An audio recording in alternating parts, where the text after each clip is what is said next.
খালেদা জিয়াকে এখন যদি আপনি ইনজেকশন দিয়ে মেরেও ফেলেন, কথা বলতে পারবে?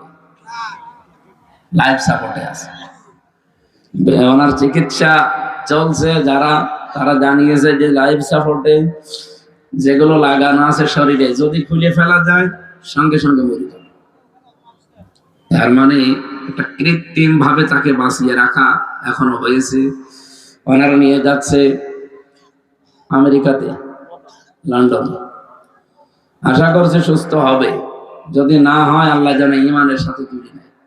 তার বেঁচে থাকাটা দরকার, কারণ তার স্বামী এবং তার যে বিএনপি, সেই বিএনপি এখন আর বাংলাদেশে নেই। তারা না থাকলে আর এটাও থাকবে না।